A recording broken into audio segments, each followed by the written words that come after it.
and smarts. But for this list, we're not talking about any of those. We're not talking about a successful prison escape,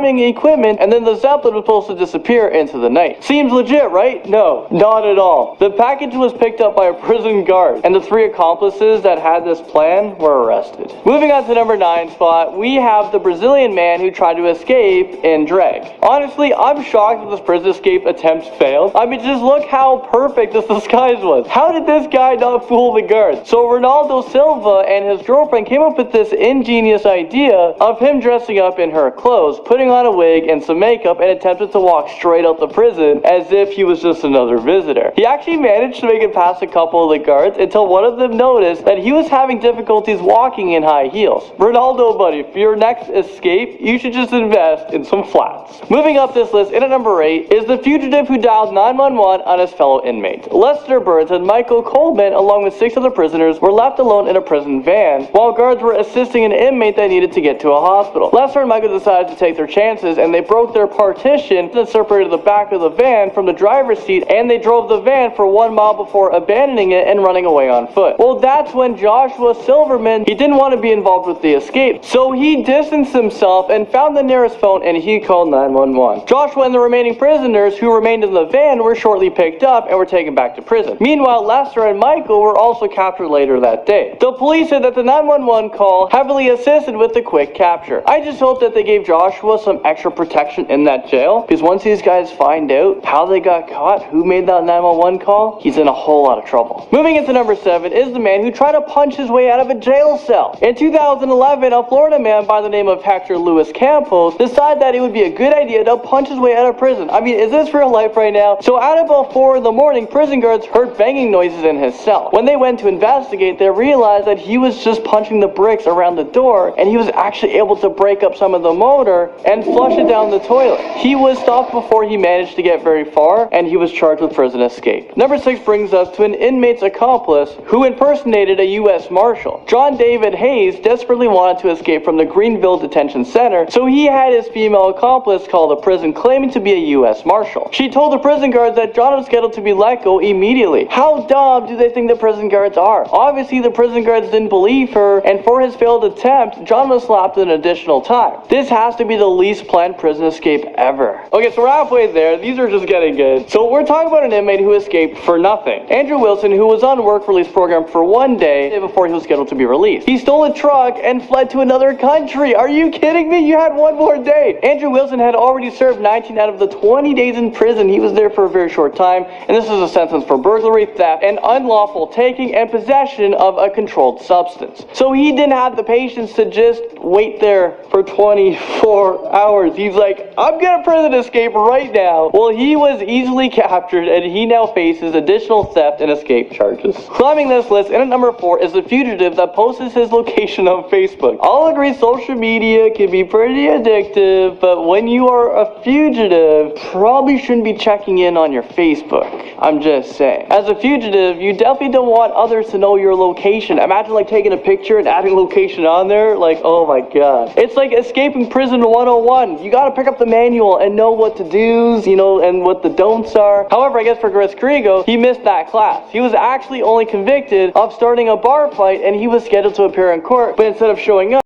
decided to skip town. He moved to another city, and then he even got another job. So naturally, he wanted to update his friends of his new address, so he posted something on Facebook and MySpace when that was around. I guess he didn't realize that there was a warrant out for his arrest because the U.S. Marshals captured him shortly afterwards. Up next, in at number 3, we have the white inmate who tried to impersonate a black man. This is like the Michael Jackson reverse stuff happening. Kenneth Burnham planned to escape from a Hamilton County jail by impersonating another inmate who was scheduled to be released. This kind of actually sounds pretty smart, but not really. But I guess he didn't think about this plan too much because there was a small problem. The man was supposed to be released was black, and Kenneth Burnham is clearly a white man. Well, obviously his plan failed, and he was sentenced with another 2 criminal charges for the failed escape. We're almost at the top of this list, but right now we're in at number 2, and we're talking about a man who dressed up as Snoopy who tried to jailbreak his friend. There's so many things wrong with this breakout attempt. First, why would you dress up as a life-size Snoopy? Alright, I'm gonna go in there and confuse the hell out of everyone. Did he think that he would go there undetected? You're bringing so much attention to yourself. Did he think the prison guards wouldn't even notice him? Secondly, he tried to break down the staff door waving a firearm, so he clearly wasn't trying to blend in with his surroundings. Are you kidding me? And lastly, it turned out that Snoopy was at the wrong prison. His friend was being held somewhere else, so he didn't even have the common sense to go to the right prison. Snoopy was eventually captured, and he was held under the UK's Mental Health Act. I'm not even sure what beat Snoopy breaking in his friend and it was the wrong prison, but right now, in at number 1, for the top 10 prison escapes that failed horribly is the man who got stuck in his escape hole. I've never had to escape from prison, but I think it's common sense when you make an escape hole, try to make it big enough you can actually get through. Well, these 4 Brazilian prisoners failed to measure the hole, which resulted in the escape plan failing. This first man managed to get through, but the second man who tried to squeeze through the hole, he got stuck, he wasn't able to, and he trapped the remaining prison guards inside, which sucked. Prison guards heard him screaming and he was crying out for help. So the prison guards decided to take some pictures while they just waited there for the fire department. I would probably put that on social media because that's pretty cool. If I was a prisoner who tried to escape, I would that's profile picture quality right there. Well, there you guys have it. Thank you guys so much for watching. I'll see you guys all